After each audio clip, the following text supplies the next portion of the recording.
No,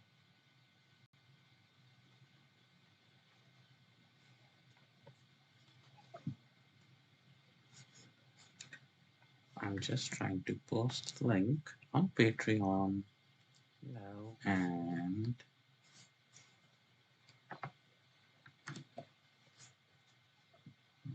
publish now. I'm just trying to post the link go on Patreon. No, and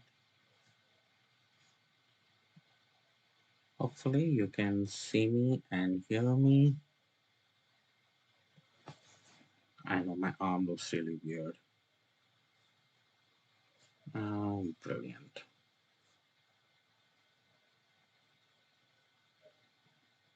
Yep, that looks good.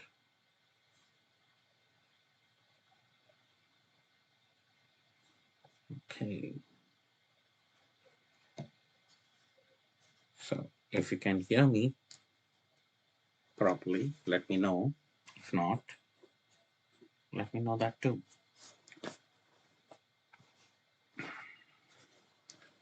I'm here trying to make some progress on my hand quilting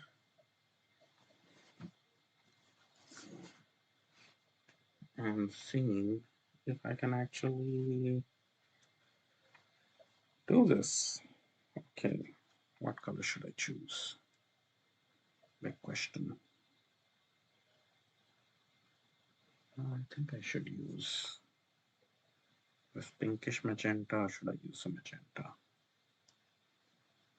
I do like that magenta color quite a bit. Maybe that's what I'll use. All right, so I got that. Need to place a knot here. I think it's a color I'll end up using the most so far. It is one of my favorite colors, so that's understandable, right?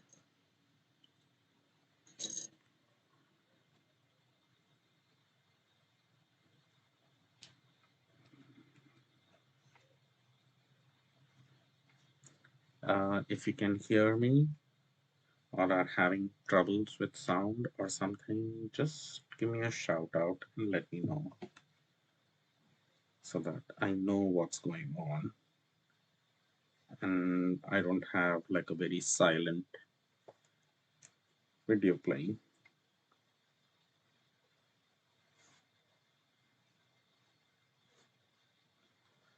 So earlier today, I was making mugs, but now I think it is time for me to do a little quilting. I was getting tired in the studio, so this is where I'm at. Hi, Christine. Thank you so much. And I'm really enjoying the big stitch quilting, the texture I'm getting from the big stitches and the thicker thread. I'm really liking it. Plus, I'm choosing colors of the thread that are contrasting with the background, so it makes a bigger impact. So it's been fun. Christine says, I super love big stitches. I do too. I fell in love with, like, I didn't know much about uh, tiny stitches in quilting earlier. I just thought that everything was done on machine. And the only kind of hand quilting I noticed first was some hand quilting done in quilts in India, and they were always big stitches and much bigger than this too. So I always thought quilt stitching was always big stitches. Later, I found out that people do some really fine stitches that wasn't done by machine but done by hand. But it didn't quite appeal to me. Maybe at some point it will. because I find it that, oh, it looks so much like machine quilted, so then it doesn't look very handmade. But the big stitches I kind of like because they are a little uneven, and they really pop out from the work. So that's what I'm going with. And after I think I'm done with like around maybe 35% of this quilt, uh, and I'm finally getting the hang of doing the stitches with like some kind of a rhythm going on. I was having the hardest time doing this because I've never done any kind of sewing before, like holding a needle this tiny. Never done anything. So this was quite this is quite a learning curve, and I'm finally getting the hang of it. So as you can see, I'm not super slow. I'm not super fast, but yes, Christine says it's a fun rustic look, personality type of thing. Exactly.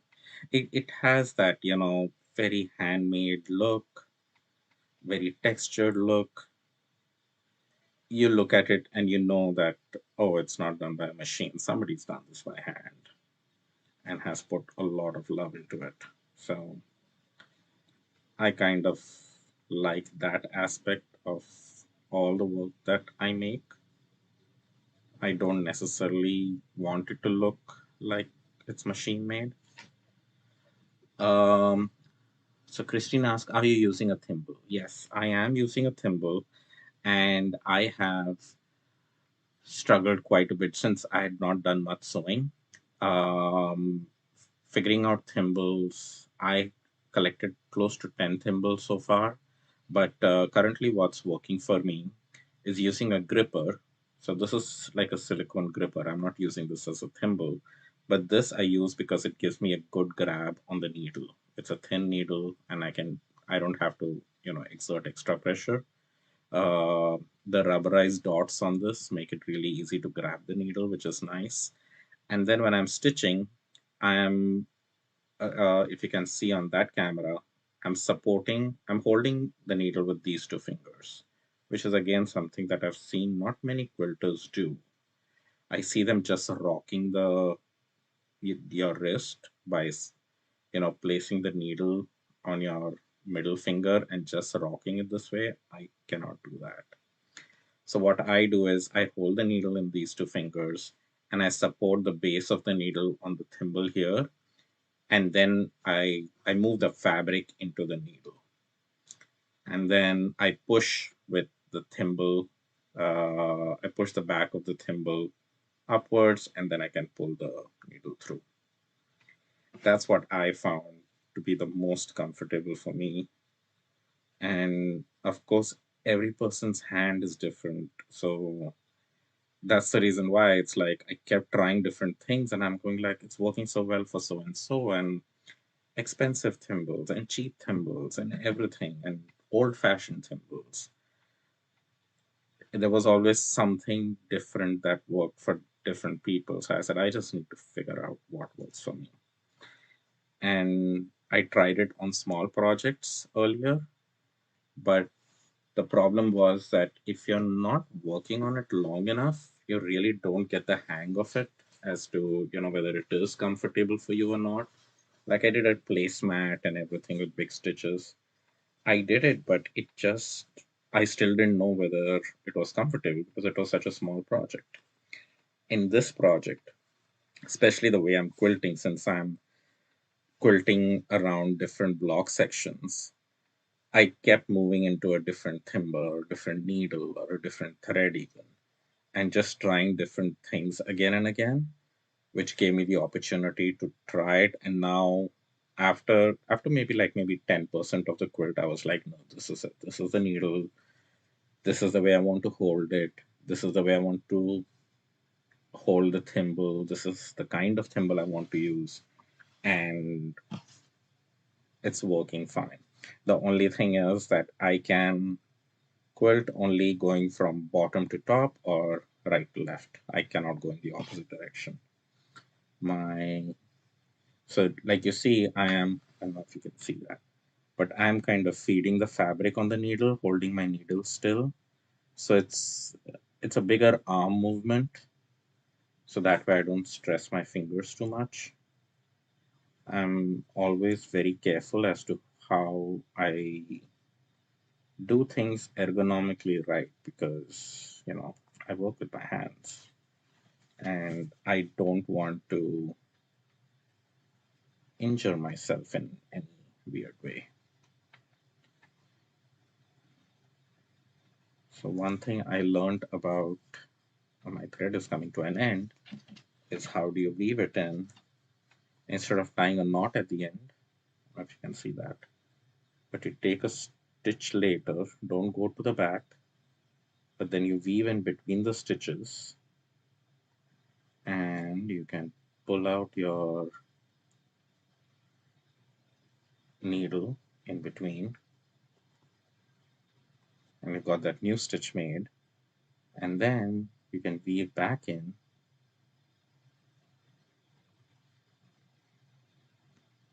This is a trick I learned from Sherry Linwood from Brave Batch.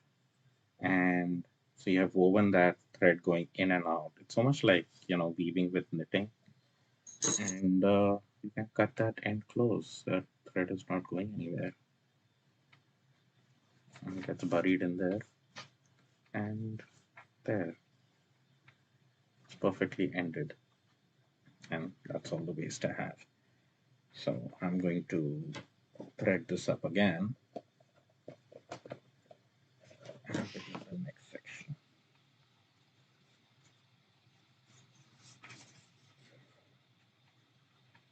So I don't cut very long threads. I'm trying not to. I still get greedy and I do that sometimes. But I found that when the thread is shorter, I definitely am quilting faster and easier.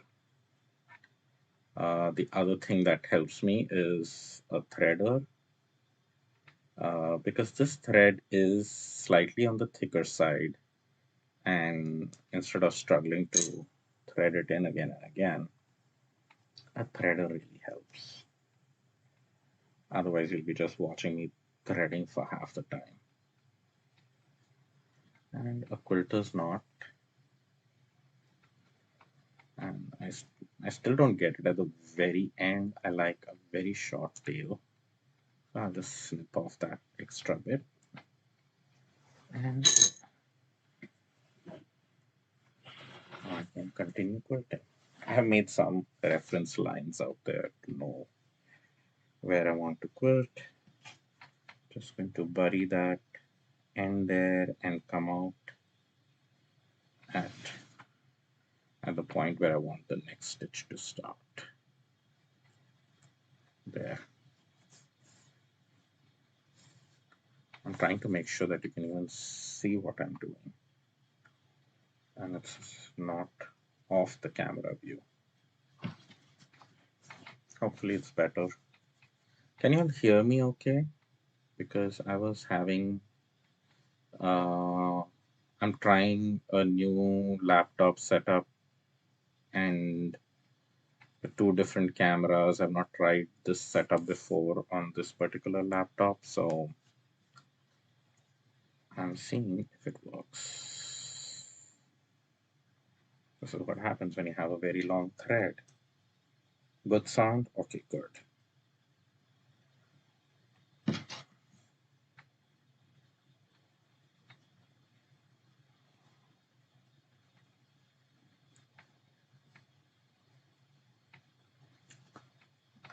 Just poked myself.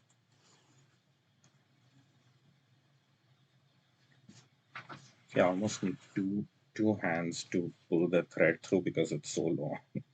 You really shouldn't be having such long threads. But can't help it. I'm too lazy when it comes to. So as you can see, I'm holding the needle, but I'm feeding the fabric on the needle. This is just something which I felt the most comfortable doing. And I'm not using a hoop or a tensioning device. So I would like to try that next. I might try that for some of the other sections. And then maybe do try the rocking motion with that because I think that's what works well. That rocking motion when you have your quilt on a quilt loop or something. Or it's called a hoop. I don't know what it's called, but something to tension the quilt on. I've seen several YouTube videos of people using those. Next time I use a long thread, somebody needs to stop me so that I can avoid these unnecessary knots. It's not even knots, they're just tangles, but they are totally avoidable if I just used a shorter thread. But do I listen? No.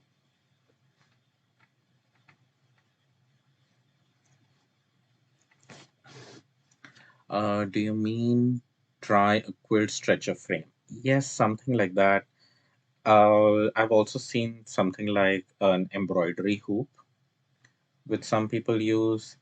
I've seen some PVC kind of quilt frames where you put your quilt top on it and it has PVC pipes where you can, kind of turn them and add tension to your quilt. Yeah, I can make the tail down to make it shorter, but I have it so long still. It's almost double already. Uh, I just pulled a really long thread. It's my fault. But greedy, greedy, greedy. Doesn't want to thread his needle again and again. But I don't even need that much for this section. I'm almost done.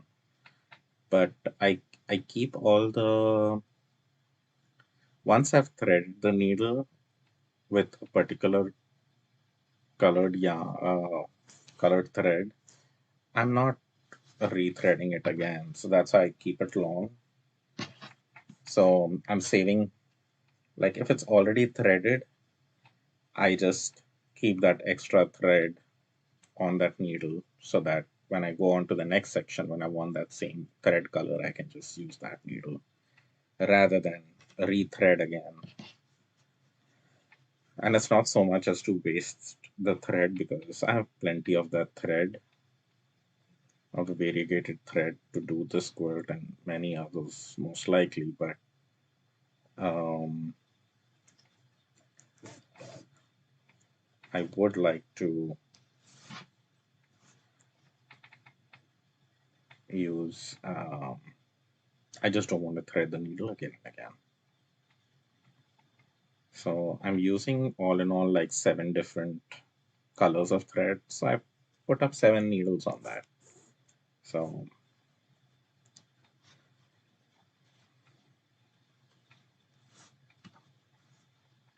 simple things to make my life a little easier.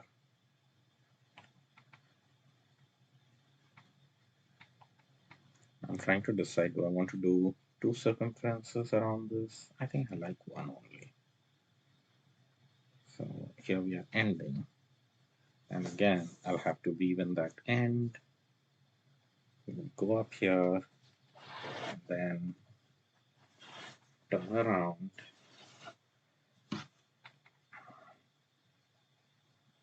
make another stitch, and then weave in that end between the layers and between the stitches, and eventually pull it out, and then go back in through that same hole, but weave it in the other direction, and pull the thread out,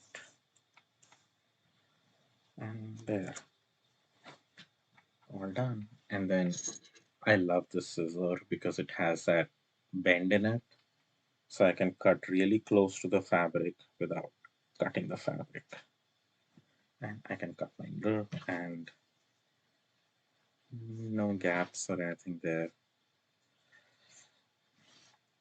Yes, Christine says, fascinating thread securing method. I agree because I've done big stitch quilting on another quilt. So this is not my first time doing big stitch quilting, but that was kind of like those are really big stitches. In fact, I was showing it to a friend of mine and she's like, "Oh, that's just basting your quilt. That's not big stitch quilting. Those stitches were that big." But in that, I was just ending with a knot and starting with a knot every time and burying that knot in. And this method I learned at the Brave Path school that I've been attending, online school for improv quilting by Sherry Linwood. And she did a demo of big stitch quilting. She uses the rocking method, which I just cannot get a handle on.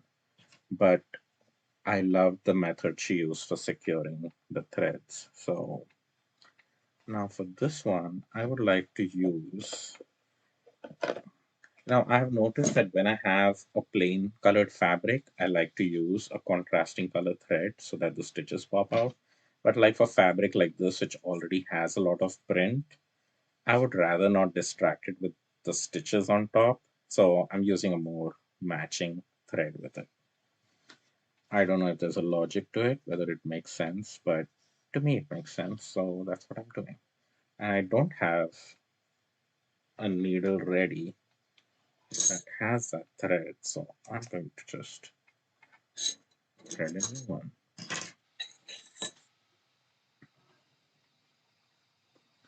The other thing I've realized in this entire process is that, like how they say not all fingering weight yarns are the same, similarly, not all size 8 pearl cotton threads are the same. The first one that I was using, this magenta one, is a size 8, and so is these variegated ones are also size 8. But the the magenta one is the DMC pearl cotton, whereas these others are some other brand, and they are not as smooth, and they are actually a little thicker, and they have less twist than the DMC. So it's actually a little harder to thread sometimes. And the camera, I mean, my microphone is probably not going to pick up on the sound, but even while stitching, it makes a louder sound. It There is a drag to the thread. Uh, I like it because of the color variation, but there is a certain drag to it, so there's more effort I realize that I'm using with my hands while stitching. But I like the effect. It would be nice to have all the DMC thread, but it's a lot more expensive. I just have that magenta because I just wanted to see what the difference was, and of course there is a difference.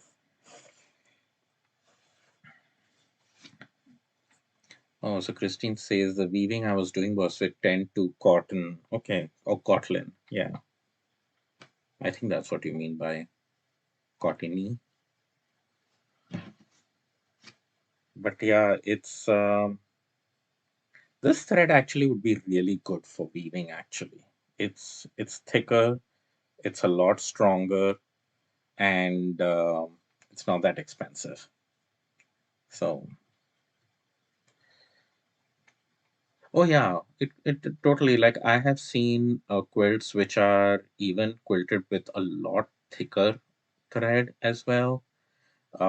So, thick thread, thin threads, crochet cotton also I've seen some quilts work with. The the whole difference, Christine, you're a spinner too, so twist matters. And like there'll be some threads which will have that higher twist, and if they have that higher twist, the stitching will pop out more, whereas if it has a low twist, it will almost like get integrated with the fabric. Like sashiko has like barely any twist to it. It's just like strands of thread held together with like absolutely no twist almost. So that's why when you stitch with Shiko stitching, it almost just like integrates into the fabric without popping out.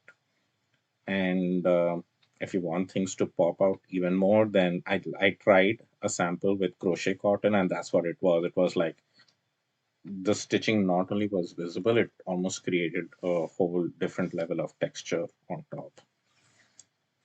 So see, this one is thicker and it takes a little bit more effort going through.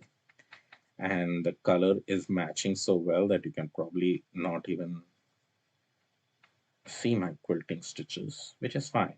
Then I don't have to be, you know, very precise. Not that I'm being precise in any way.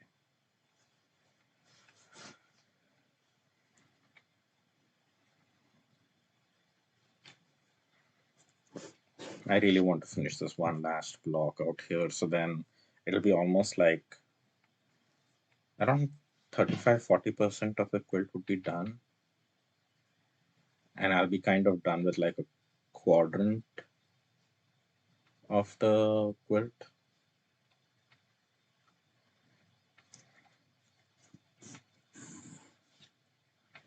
That's what I'm hoping for. So see here, the stitches are matching so well, you can barely see my stitching. That's because I like the print so much and I don't want to mess around with that print.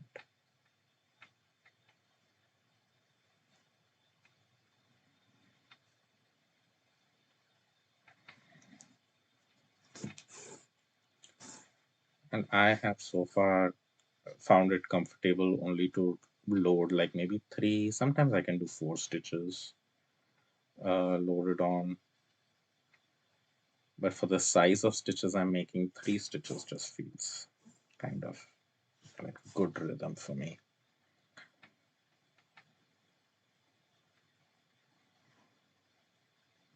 When I try to load more stitches, my stitches are a little smaller and also a little uneven. Like in order to get the fourth stitch, it's usually like I'm going to do the fourth stitch now. It'll probably be obvious, but it doesn't matter really. It doesn't matter to me. It might matter to some people. But it's small things like that that I'm observing. And it's kind of nice if you have a rhythm. Uh, about three stitches to an inch. I don't know. Let me see how many stitches do I have. In an inch. So I'm considering a stitch to be the top bump as well because it's a running stitch, right? So in an inch, you can see I have, I would say like, yeah, three stitches, 3 to 4 stitches to an inch. That's kind of like my big stitch size. And I'm considering a stitch to be over and the under part. So I'm considering that to be one stitch, not just not doubling it up. I don't know terms of stitching yet. I'm learning.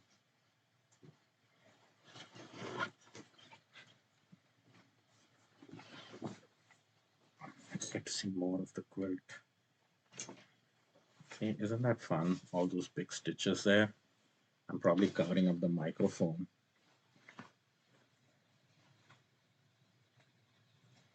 But this is a problem. I always just can go up and I can go sideways.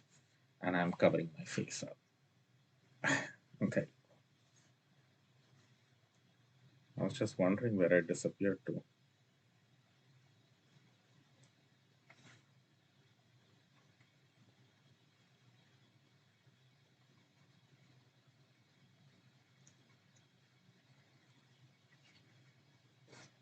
Thank you, Christine. This is just so beautiful and so much fun. It has been quite a joy making this quilt. The whole process of it started out so differently with such a different kind of plan, and this was my very first quilt, improv quilt that I did when I joined the Brave Path School. And it was, kind of experimenting with this whole idea, like you can't have this very strict plan in your hand. You kind of have to go with the flow. So that's what I was trying. And so it started off with like, this is my picture for inspiration, and that's what I'm going to do. And then it was like very soon, I was like, nah, it just looks very predictable, very boring. The inspiration picture and stuff, what it helped me do was pick the colors. And then I kind of started with a process of representing that picture. And then I was like, no, doesn't work.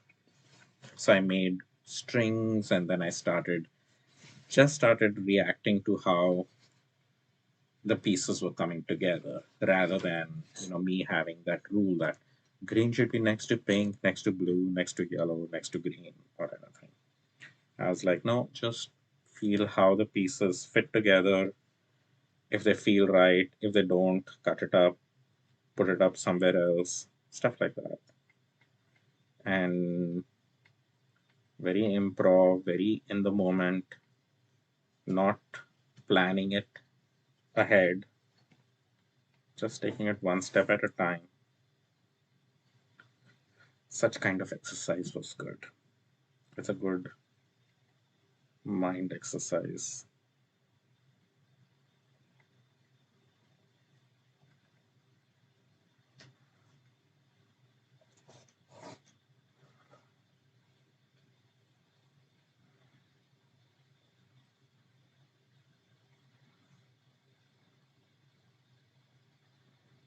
Because see, I can do stitches going up, and I can go stitches going right to left. Cannot go stitches going down or left to right.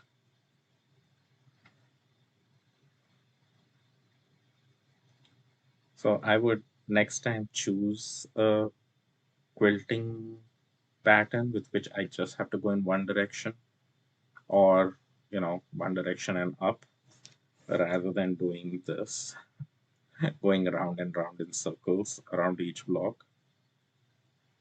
But this pattern made me realize that, so I still like it. I wouldn't do it in any other way. So Christine says random beauty can't be super planned. That's true. That is true. I agree.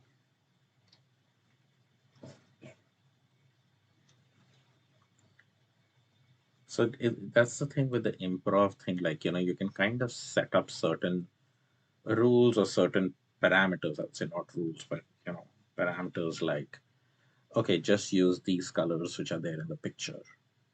Don't use any more fabric, only the fabric that you have pulled out, and make do with what you have. And then it just forces you to be constrained in that. Or you could make up a rule that, just make squares. You cannot have anything else other than squares in your whole quilt.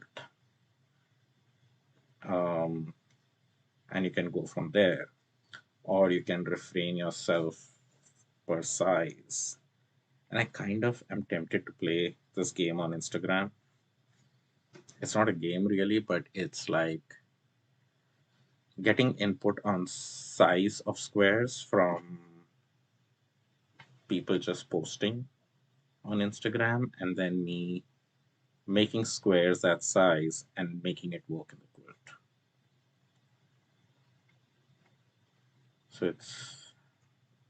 So I really don't determine anything in that. It just becomes what it is.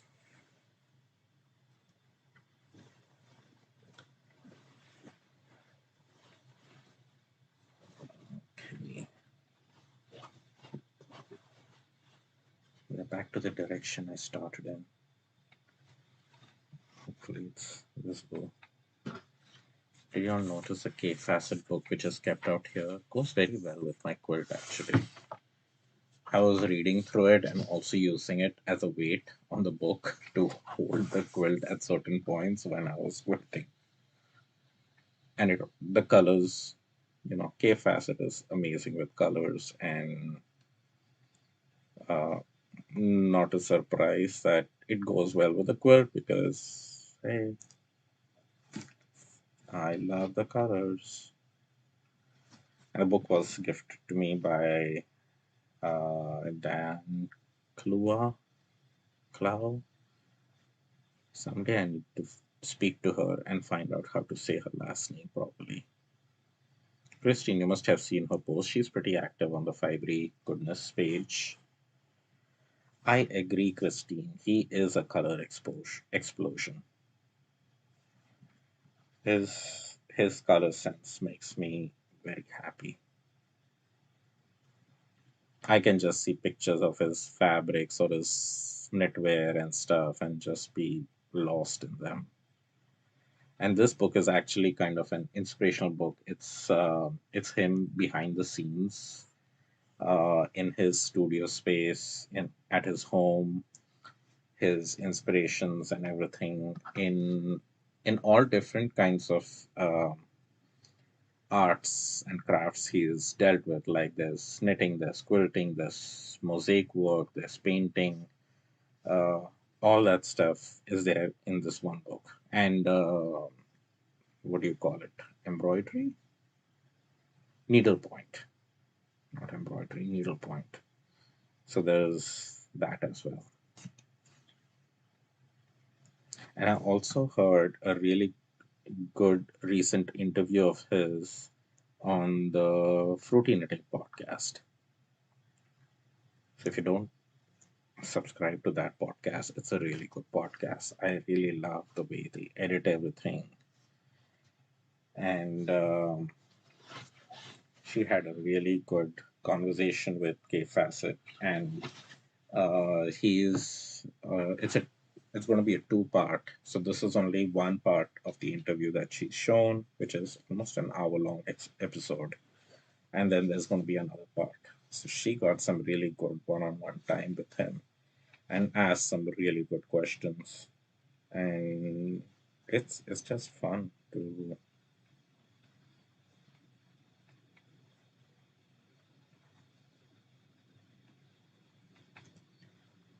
watch a color fanatic talk about color.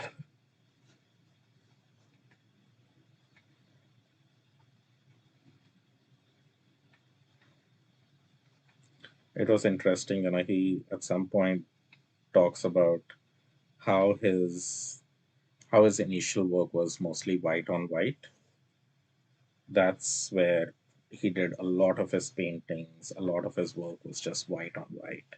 But he's like indulging in that so much because even white has different shades and depths and things like that. Like just understanding values and everything just with the color white and making compositions with it gave him a much better understanding of when he actually started working with color. So it's interesting to learn about color from white.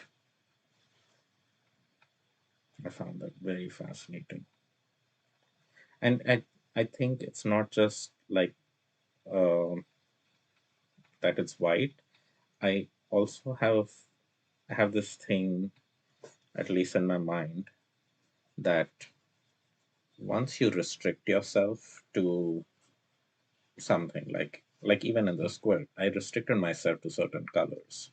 It looks like it's a big color explosion with everything in there, but I really know this quilt has no orange in it, believe it or not. Like I'm so fond of orange. Some colors like this patch out here might look orange in the camera. It's not orange. My t-shirt looks orange. It's not orange. It's actually a very dark pink color out here.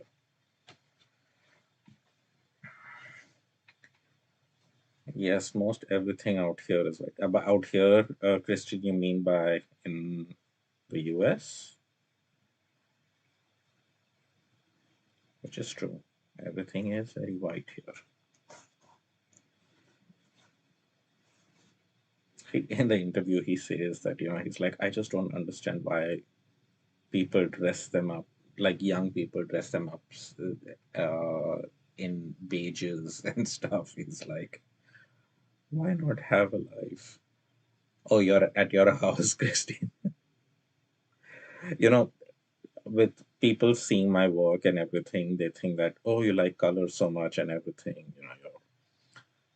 Your house must be just a big blast of color. Means yes, there is quite a bit of color in my house, but believe it or not, not a single wall in our house is painted in any color other than white.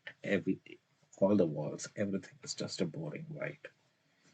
Some tones of white, but it's just white because it's a good background to put color on. I can put all kinds of colorful stuff on it and it looks good. So I finished my 2 rounds of this. That went a lot quicker than I thought. So yeah, my walls are all just plain white, and there are like we have some freestanding walls. There are some artists who have visited my place. They're like, "Oh, it'll be so much fun." And this was when we had just purchased a house, which was like almost 18, yeah, around 18 years back. And at that time, they all were like, "Oh, we can't wait till you paint all your walls because you have such nice freestanding walls in the middle of the living room and this and separating the kitchen. They are like half walls and all. You could do different colors." And I initially thought, yeah, that'll be cool. But then I was like, nah, I'm just gonna leave it all white because I'm gonna put color in different other ways, and then I can change my mood of color every time I wish, or my wife wishes. Like she's fond of color too, but again, she's not. She's a lot more subdued when it comes to color, when it compared to me. Like even for socks, I love wearing colorful, crazy socks, spinning socks of sock yarn of crazy colors. She's like, I want black socks. How boring. I've hand knit one pair of no, one sock in black for her. The other one I machined it. After that, I've just machined knit socks for her because I refuse to knit boring black socks. No, not happening. Okay, and this is not bad. I'm almost out of thread too. So this was a good way to end that particular block. It ended perfectly. And I can now mount that needle onto my needle storage thing. So, so see, if you can see all the quilt lines, you can see they are not perfectly straight, but even my stitch, my piecing is not straight. It wasn't meant to be straight. They're all crooked, curvy lines. There's a lot of movement happening. And now the stitch lines have added more of a definition. So I can just show you a bit more of it here and there. So all of this is quilted. Now I have like this section left out here. I've covered the camera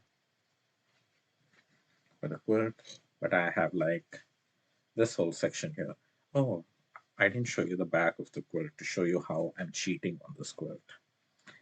That's the back of the quilt. And as you can see, it's a very busy print, and my stitching is not perfectly even. So it's like there are some big stitches, some small stitches, but because I purposely chose this fabric at the back so that all my goofiness gets hidden, and my stitches are a little bit more regular. They're still not super regular, but here they are really irregular because I'm still trying to find that rhythm of, making a perfect stitch that looks the same at the front and the back.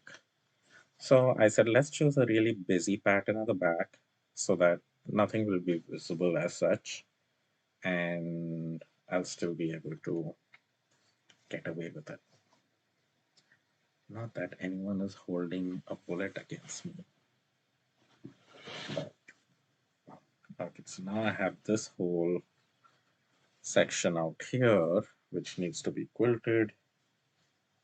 This is a big chunk here.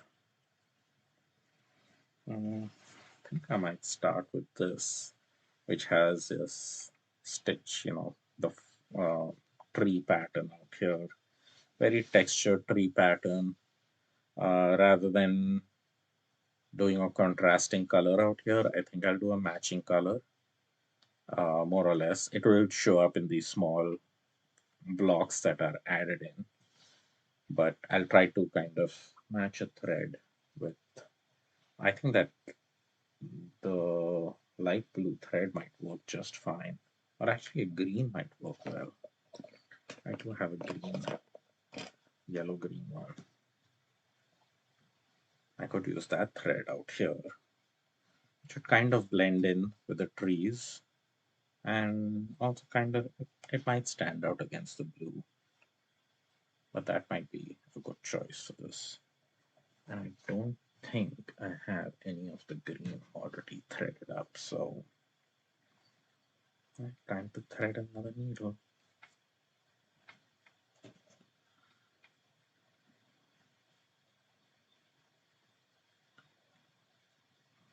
I know I should have pulled a long thread, but I still did.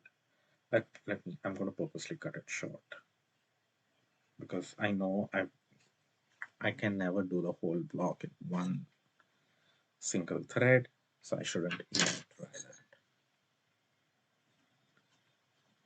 And let's thread our needle. Come on, come on, come on. There we go.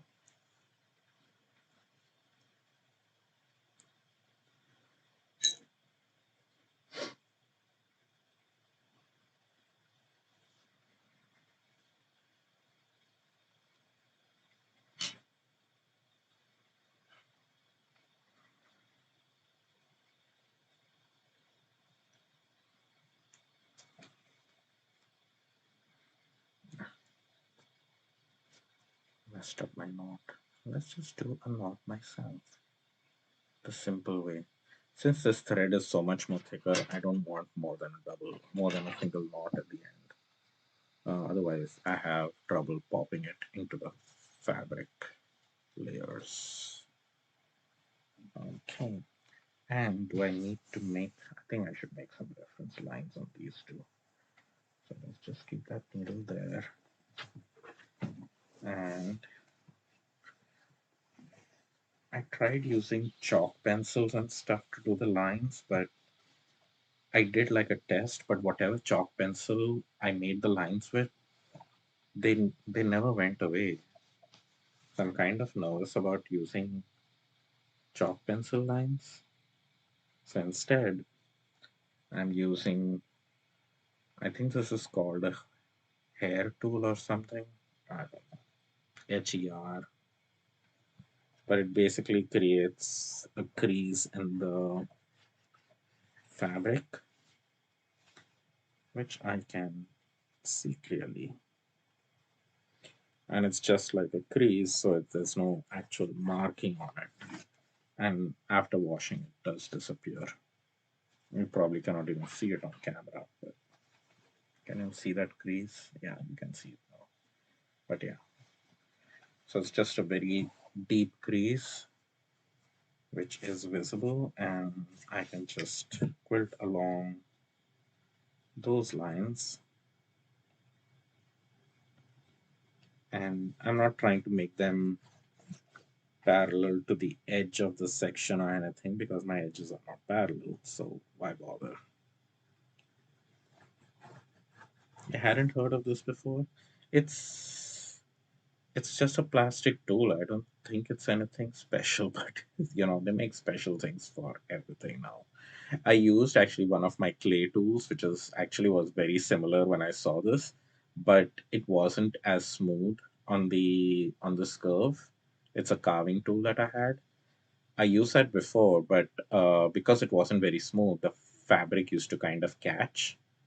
So I was purchasing some needles when I was testing stuff out, and could get free shipping if I got this, and it was only $5 or something. I said, let me actually try this tool and see what the difference is, and it does make a difference.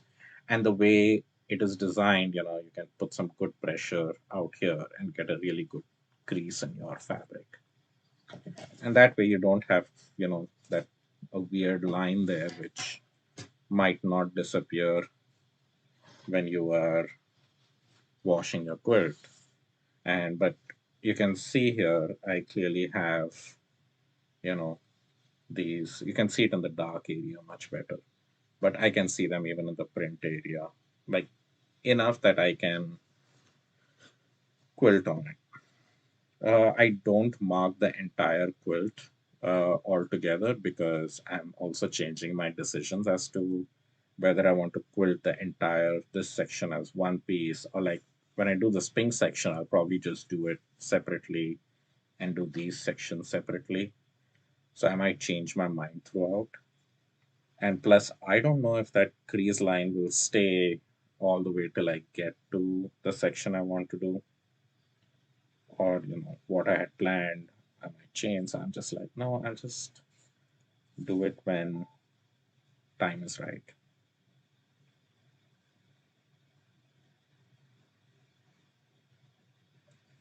And if I have just the right kind of light falling at an angle, that line becomes even more crisper to look at. Like right now, I'm having a little trouble. That's the reason is because I need to move the quirt in this direction. So see, my light source is coming from back, and now that line is a lot more crisper. Plus, I can now move in my more comfortable right to left. I was trying to go top to bottom over such a long line. That's not comfortable. So, putting my hand at the bottom, and I tension. That's what I was using the book for. I was reading it too. So if I put the book out there, when I'm tensioning my quilt with my hand, it just doesn't fall off the table. It kind of holds it in place, which is nice. So you can see I can apply that tension there and then just carry on with the stitching. So I'm kind of feeling the needle at the bottom as well, but as I showed you at the bottom, my stitches are not even still. I just kind of make sure that the needle is coming out. So I'm hoping with practice, I would get to a point where my stitches at the back look pretty even too. But there's no rush. If they don't, they don't.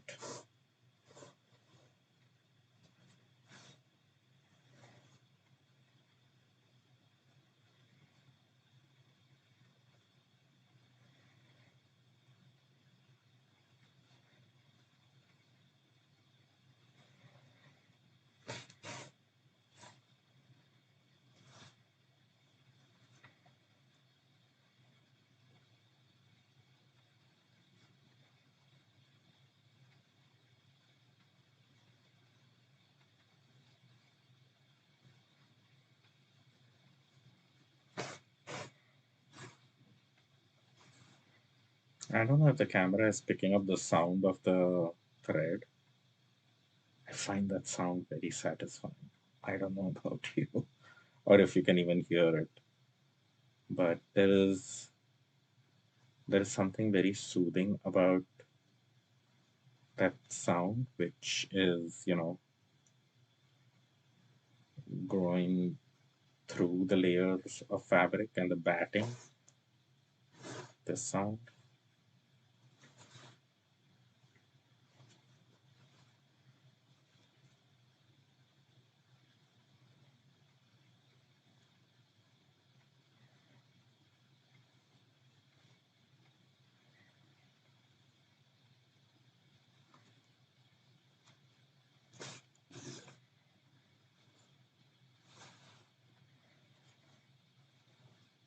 Oh, you can hear it, Christine. That's good to know. Do you find it soothing, though? Is the question.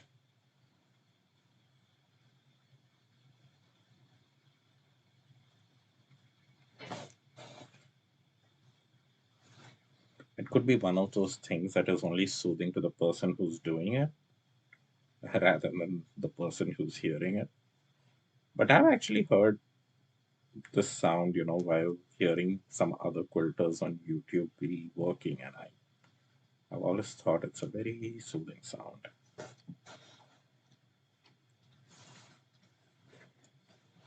which was one of the reasons why I wanted to hand quilt this particular quilt. Like, I want to hear that sound.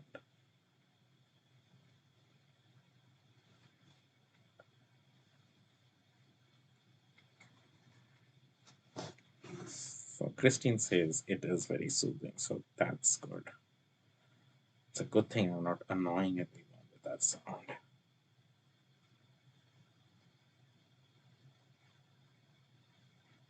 So Christine, are you going to be joining us tomorrow for our holiday spin? She says it sounds like simple progress. Yes, it is. It's slow stitching, very simple, very slow, and it's very soothing. So hopefully you can join us tomorrow for a holiday spin on the Fibery Goodness group.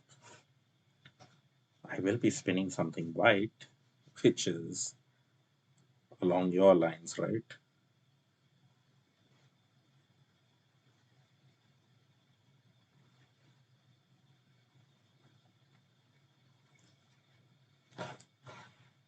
It's at 1 p.m.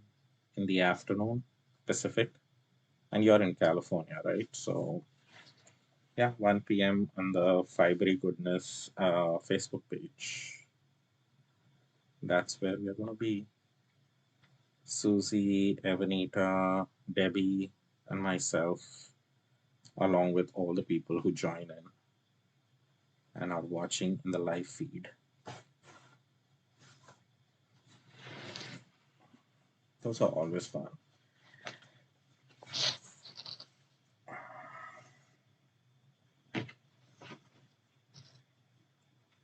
I haven't done a spin in with Susie and that group in a while. When I was in the Fivery, the artist in residence program, you're doing those so often.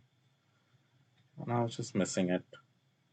So I told Susie, can we do that again?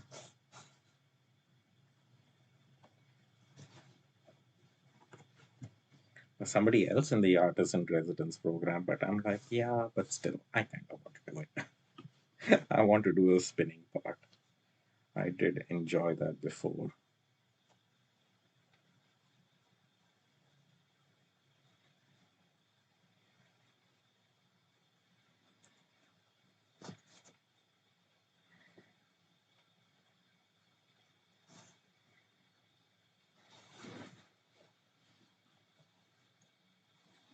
It's been a while since you have made yarn. Maybe we'll inspire you. You have been knitting a lot, so at least you're working with yarn, so that's good.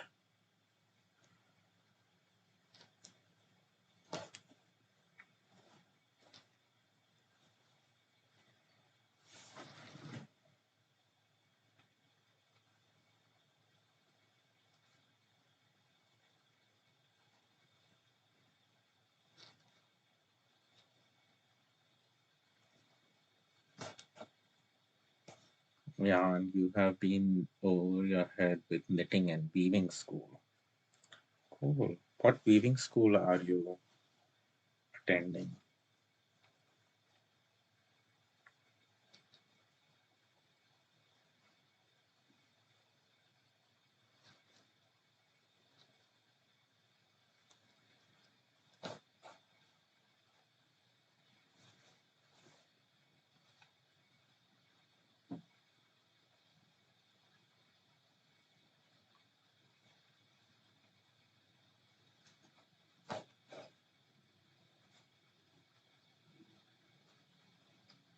Oh, traditional Norwegian band weaving.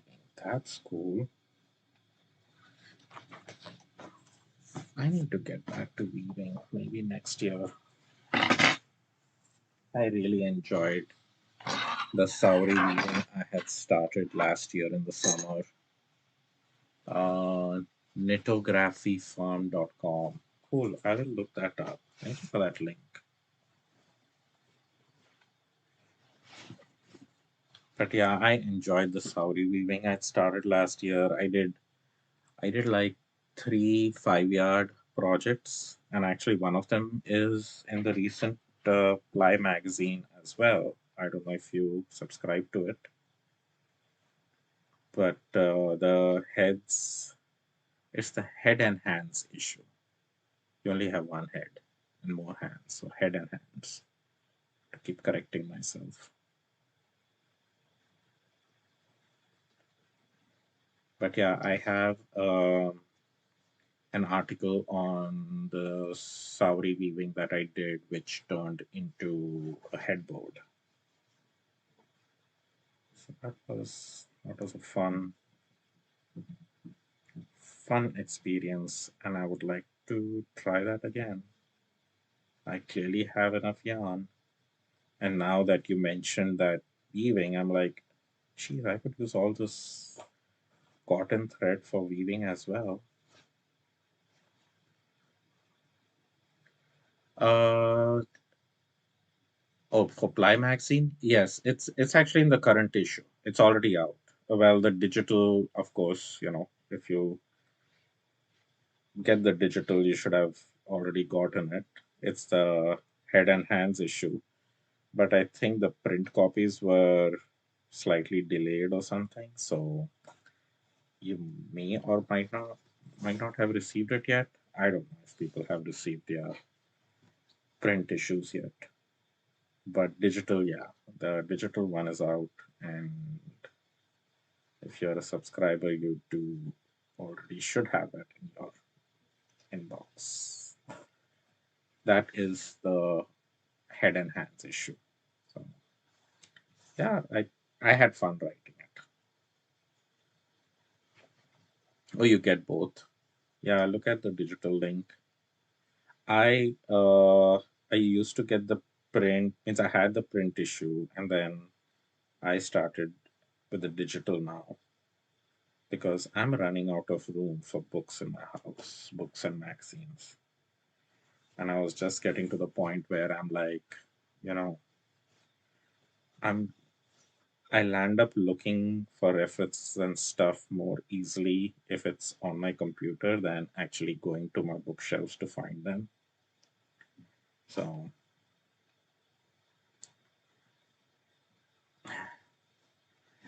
it's so fun to try and keep up with everything. You bet. Yeah, there is a lot always going on.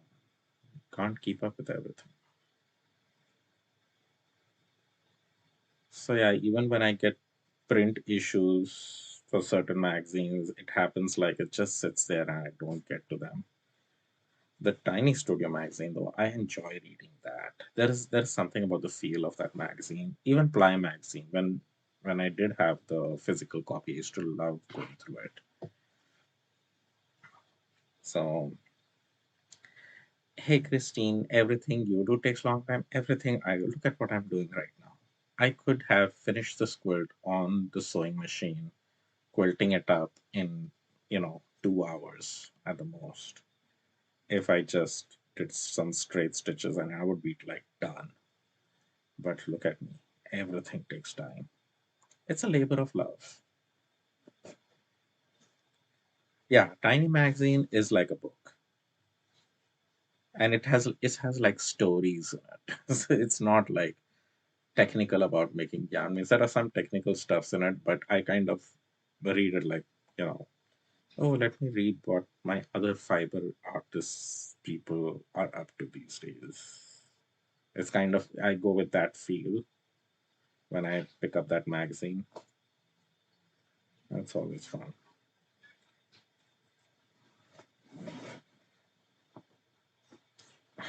The personality you're stitching into that quilt. Yes, it is the personality I'm stitching, and you are contributing it to it as well by chatting with me. So that's the thing you cannot replicate just very easily. So Oh, and talking about, how we spend so much time doing everything, the yarn that I'm making tomorrow, I had to do some prep work for it.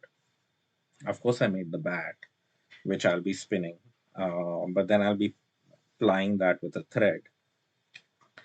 I have already spent 3 hours working on that ply thread, just prepping that ply thread so that I can ply it with the core spinning yarn that I do.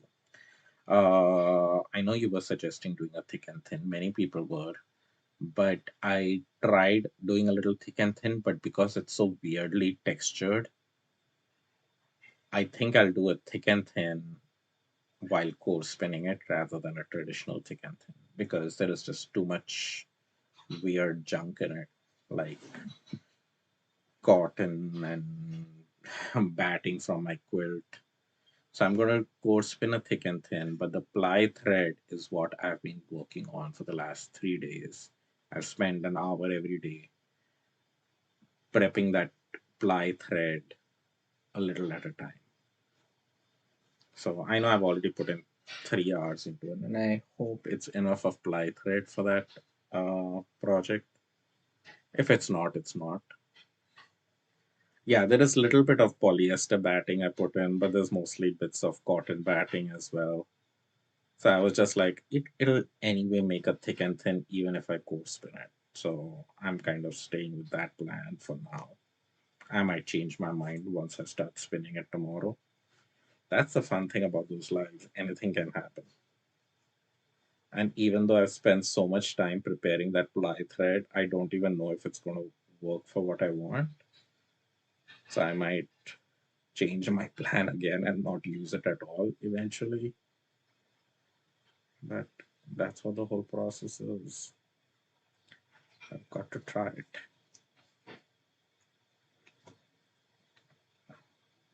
Did I pull out the thread? No, thank goodness. I was really close there. I'm going to sew this end in. I'm going to take a break because I'm tired. It's it's almost 11. It's 11. It's 11:11 right here. Adding reverse twist into core yarn. No, I don't add reverse twist into core yarn. I just uh, when I core spin, it's just regular core spin. But what I'm going to be doing is I can let you know now that whatever core um, the core spun yarn that I would have created using that bat, I'm going to be applying that with something. The ply thread for that process is the one that I've been working on. What it is, you'll have to come tomorrow and have a look and just roll your eyes, wondering whether it was worth it. So I'm going to be applying my core spun essentially. And that's where my color element will come because, as you know, I very rarely do just white. So prepping up that ply thread has been the most time consuming part, and I hope it works. I mean, I think it looks fine right now, but I will not know until I actually apply it, and that's going to happen tomorrow. So we will see. It's definitely going to be a holiday yarn. It's going to scream holiday yarn from a distance. So, all right. So I'm going to take a break. So that's my gripper, which I use on my forefinger, and that's the leather thimble I use, which is now with just the few quilts I have done, it's gotten very soft and comfortable, but it's also I fear it's deteriorating already. Yes, put your sweater down, make some fiber for tomorrow, and spin along with us. It'll be fun. You can watch us goof up and do silly things. I know Susie is doing something with locks, and so it'll be interesting what she does. And I think it's going to be white locks. So that's again up your alley. So you can come and watch us do that. I think Debbie is going to be applying some of her spindle spun singles into applied yarn. So that'll be fun. I don't know what Evanita is doing. So yeah, yes, set an alarm, come over, hang out in the Fibery Goodness group, and we'll see you there. Have a good night, and thank you so much, Christine, for the company, and whoever else has been watching. Uh, Hope you all got entertained with whatever I was doing. So, continue on this project and have a good night. Bye.